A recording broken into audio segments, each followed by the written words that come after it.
दोस्तों नमस्कार। इंश्योरेंस पॉलिसियों की मैच्योरिटी पर अब लगेगा इनकम टैक्स। इसका क्या रेट होगा और बीमे से प्राप्त होने वाली राशि पर अब कितना आयकर देना होगा, इस पर आज हम विस्तृत बात करेंगे। दोस्तों, अगर आप हमारे यूट्यूब चैनल पर नए हैं और पहली बार अगर यूट्यूब चैनल देख रहे हैं तो आप हमारे इस यूट्यूब चैनल को सब्सक्राइब करें, लाइक करें। साथ ही साथ में आपको इस वीडियो के बारे में हम जो जानकारी देंगे ये कैसा लगा, इससे संबंधित आप अपने कमेंट बॉक्स में कमेंट भी ज़रूर करें। साथ ही साथ में इस हमारे यूट्यूब चैनल को सब्सक्राइब कर, लाइक कर, इसको अन्य लोगों को भी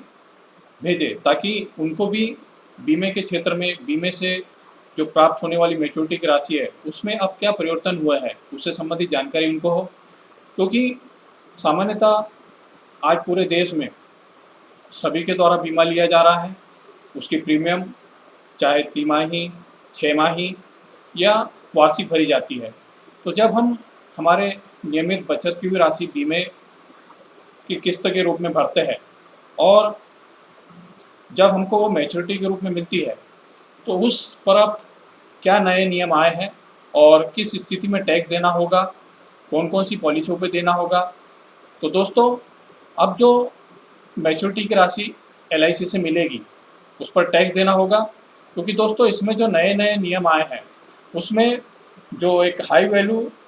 पॉलिसी अगर आप लेते हैं तो उसमें अगर उसका जो एंडोर्समेंट प्लान है उसका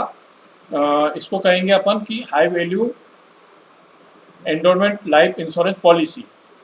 अब इसकी मैच्योरिटी पे जब राशि प्राप्त होगी तो उस पर टैक्स लगेगा, क्योंकि अब ये क्या रेट से लगेगा और ये किस हेड में लगेगा, मतलब इसका क्या सोर्स माना जाएगा, किस सोर्स में ये टैक्स देना होगा। तो दोस्तों, जैसे कि इनकम के 5 सोर्स होते हैं, चाहे व्यक्ति कहीं पर कर्मचारी के रूप में अपनी सेवाएं देता हो, चाहे वो स्टेट गवर्नमेंट हो या सेंट्रल गवर्नमेंट हो या प्राइवेट सेक्टर हो, अगर उसको वेतन से इनकम होती हो या फिर कोई व्यक्ति मकान हाउस प्रॉपर्टी किराए से देता हो उससे उसको इनकम होती हो, या फिर किसी का व्यवसाय या बिजनेस हो उससे उसकी इनकम होती हो, या चाहे किसी ने कोई प्रॉपर्टी आदि बेची हो तो उससे कैपिटल गेन के रूप में आय होती हो। कई लोगों को अन्य साधनों से भी इनकम होती है, जिसमें कमीशन आ गया, आपका बैंक के FD पर इंटरेस्ट हो गया। तो ये इनकम के माध्यम होते हैं, इनकम के सोर्स होते हैं। सामान्यतः व्यक्ति को इन क्षेत्रों में कार्य करने से इनकम होती है। तो दोस्तों, अब जो इंश्योरेंस की मैच्योरिटी पर जो राशि प्राप्त होगी वो किस हेड में टैक्सेबल होगी। तो जो नए चेंज आए उसके अनुसार जो हाई वैल्यू एंडोर्समेंट प्लान होगा इंश्योरेंस पॉलिसी का, उसकी मैच्योरिटी पर जो टैक्स लगेगा वो लगेगा इनकम फ्रॉम अदर सोर्सेज के अंतर्गत। क्योंकि जब ये मैच्योरिटी होगी और उस पर जो पैसा लगेगा तो उस पर आपका जो इनकम टैक्स का स्लैब है उसके अनुसार आयकर देना होगा। उस स्थिति में ये लगेगा जब इसकी वार्षिक प्रीमियम 5 लाख रुपए से अधिक दी जाएगी। 5 लाख का मतलब ये होता है दोस्तों कि आपने कोई high value endorsement life insurance policy ली और उसकी वार्षिक प्रीमियम 5 लाख रुपए से ज़्यादा, आप उसकी जो प्रीमियम है 5 लाख से ज़्यादा आप दे रहे हैं, तो उस कंडीशन में उसकी जब मैच्योरिटी की राशि मिलेगी तो वो टैक्सेबल होगी, उस पर आयकर देना होगा, और वो भी इनकम फ्रॉम अदर सोर्सेज के हेड के रूप में उस सोर्स के अंतर्गत। साथ ही साथ में इनकम टैक्स का जो स्लैब रेट होता है उसके अनुसार आपकी जो भी अन्य इनकमें होगी तो उन इनकमों के साथ में ये इनकम फ्रॉम अदर सोर्सेज के हेड में आपकी इनकम में जुड़ जाएगी और इस पर आपको टैक्स देना होगा। दोस्तों, इंश्योरेंस सेक्टर में ये एक धारणा बनी हुई है कि हमेशा इंश्योरेंस से मिलने वाली राशि टैक्स फ्री होगी, लेकिन इस क्षेत्र में काफ़ी परिवर्तन हो रहा है दोस्तों। अब हम इसमें बात करेंगे कि लाइफ इंश्योरेंस मैच्योरिटी की रकम हमेशा टैक्स फ्री नहीं होती, इसमें कुछ परिवर्तन किए गए हैं। 1 अप्रैल 2012 के पहले जो भी आपकी बीमा दान होता था, सम इंश्योर्ड होती थी, जो पॉलिसी की सम इंश्योर्ड राशि होती थी, इसका मतलब ये होता है कि जैसे उदाहरण से समझे कि किसी व्यक्ति ने 5 लाख का बीमा लिया, 2 लाख का लिया, 10 लाख का लिया, 50 लाख का बीमा लिया, तो इसको सम इंश्योर्ड कहा जाता है, बीमे की सम इंश्योर्ड राशि कहा जाता है। तो उस कंडीशन में जो सम इंश्योर्ड है उसका अगर पॉलिसी लेने वाले ने 20% से ज़्यादा प्रीमियम एक वर्ष में भरा है तो उस कंडीशन में ये टैक्सेबल होता है। तो 20% से कम भरना होता था 1 अप्रैल 2012 के पहले, लेकिन 1 अप्रैल 2012 के बाद जो परिवर्तन हुआ है उसके बाद में इसको 10% किया गया है कि जो भी सम इंश्योर्ड की राशि होगी बीमे की, जो आपने बीमा पॉलिसी ली है उसकी सम इंश्योर्ड की जो राशि है, अगर उस सम इंश्योर्ड की राशि के 10% से अधिक अगर पॉलिसी लेने वाले के द्वारा प्रीमियम भरा जाता है तो उसकी मैच्योरिटी की राशि भी टैक्सेबल होगी। साथ ही साथ में अभी 2021 के बाद में एक चेंज हुआ है कि अगर 2.5 लाख रुपए सालाना प्रीमियम यूलिप पर भरते हैं 1 फरवरी 2021 को या उसके बाद 2.5 लाख रुपए के सालाना प्रीमियम वाली यूलिप पर हुए मुनाफे पर भी अब टैक्स लगेगा। और जो वर्तमान में जो दिशा निर्देश जारी किए गए हैं उसके अनुसार 1 अप्रैल 2023 जो वर्ष 2023 है तो इसमें अगर हाई वैल्यू का इंडोरमेंट लाइफ इंश्योरेंस प्लान अगर आप लेते हैं और उसकी मैच्योरिटी की जो राशि मिलेगी वो अब टैक्सेबल होगी, क्योंकि इसमें चेंज ये किया गया है कि 1 अप्रैल 2023 के बाद अगर आपने high value endowment life insurance plan लिया है और प्रीमियम 5 लाख से ज़्यादा है उसकी, तो उसकी मैच्योरिटी की जो राशि मिलेगी वो टैक्सेबल होगी और वो टैक्स आपको जो इनकम टैक्स का सामान्य स्लैब है उसके अनुसार देना पड़ेगा। और आपकी जो इनकम के अन्य जो सोर्सेस है वो एक हो सकते हैं या एक से अधिक भी हो सकते हैं, तो उन सभी सोर्सेज के माध्यम से अब एक व्यक्ति कई कर्मचारी के रूप में कार्य भी कर रहा होता है जिससे उसको रेगुलर सैलरी मिलती है, वेतन मिलता है, या फिर कोई व्यक्ति कहीं पे अपना कर्मचारी के रूप में सेवा देने के साथ साथ अगर मान लो उसने कोई प्रॉपर्टी भी किराए से दे रखी है तो उसको हाउस प्रॉपर्टी से इनकम हो सकती है। तो ये 2 सोर्स हो गए। साथ ही साथ में इनकम फ्रॉम अदर सोर्सेज, कोई बैंक में एफडी रखी, इन्वेस्टमेंट किए राशि उन्होंने जमा करके तो उससे ब्याज मिलता हो। तो जो वित्तीय वर्ष का इनकम टैक्स रिटर्न भरा जाता है और उस वित्तीय वर्ष में जब ये इंश्योरेंस का पैसा मिलेगा तो उसको भी इनकम फ्रॉम अदर सोर्सेज, जैसे आपने अगर कोई बैंक में एफडी बना रखी है और उससे ब्याज मिला है या आपको कहीं से कमीशन की इनकम हुई है तो उसके साथ ही साथ में इनकम फ्रॉम अदर सोर्सेज में अगर मान लो आपको जो इंश्योरेंस का पैसा मिला है तो वो भी इनकम फ्रॉम अदर सोर्सेज के हेड में ये जोड़ा जाएगा और आपके जो भी दूसरे इनकम के सोर्स है तो उस सोर्सेज का एक माध्यम ये भी होगा। साथ ही साथ में सब इनकम जोड़कर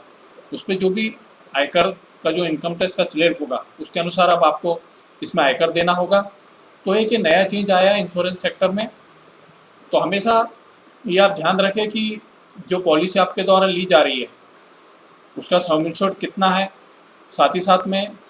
आप उसका वार्षिक प्रीमियम जो भी आपने निश्चित किया है कि आप जो प्रीमियम भरेंगे वो चाहे तिमाही भरेंगे, 6 महीने की भरेंगे, हाफ ईयरली की किस्त भरेंगे, इंस्टॉलमेंट भरेंगे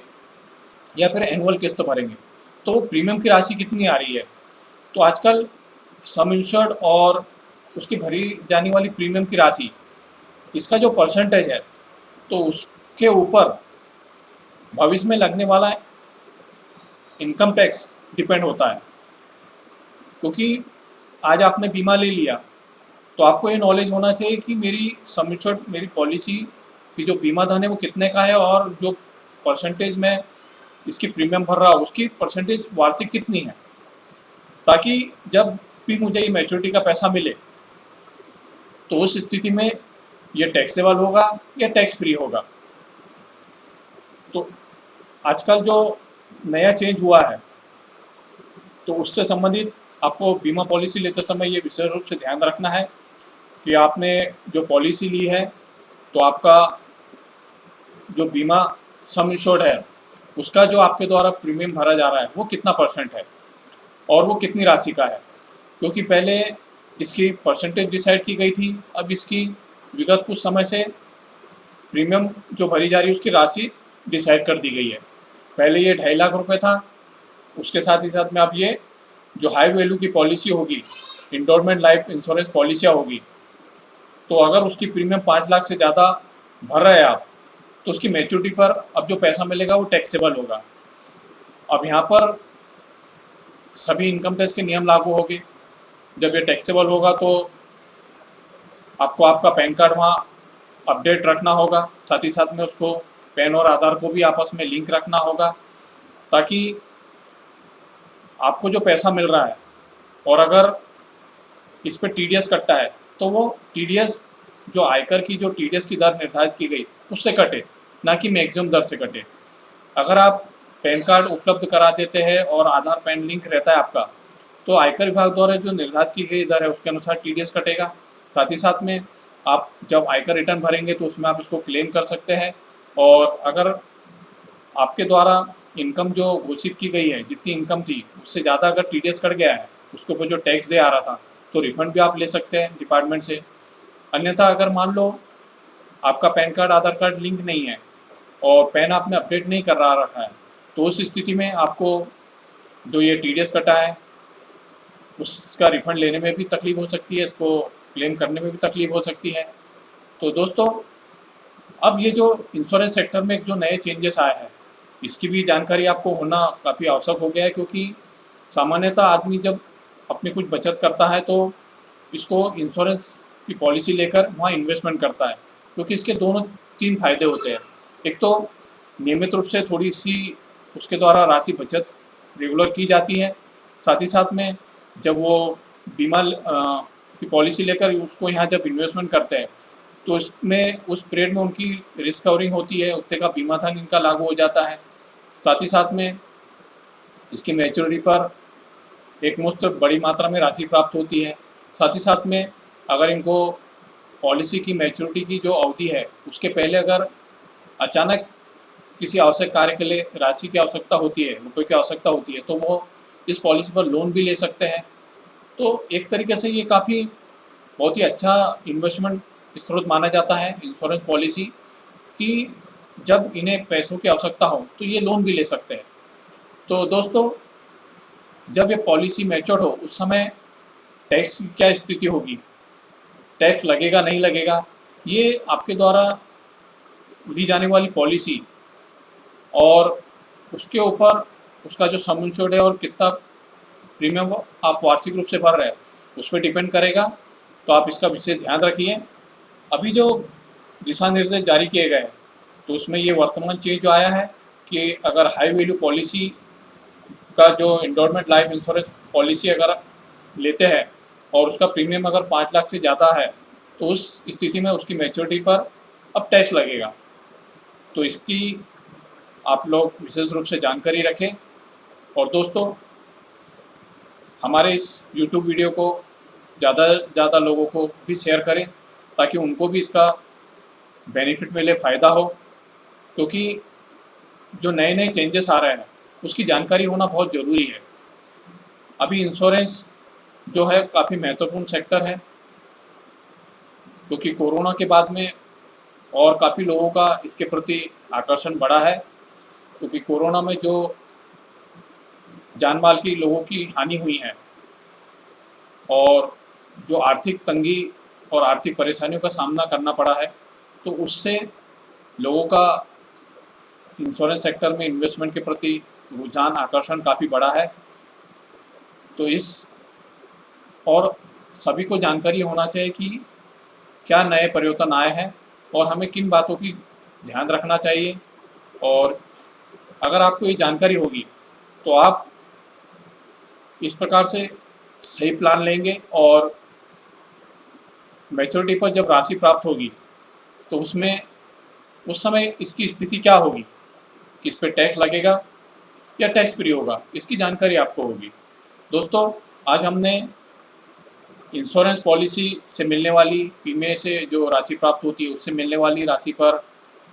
टैक्स की क्या स्थिति होगी, क्या नए परिवर्तन आए, उसके बारे में बात करी। जल्दी अगले वीडियो में भी मिलेंगे आपसे। जब तक के लिए नमस्कार, धन्यवाद।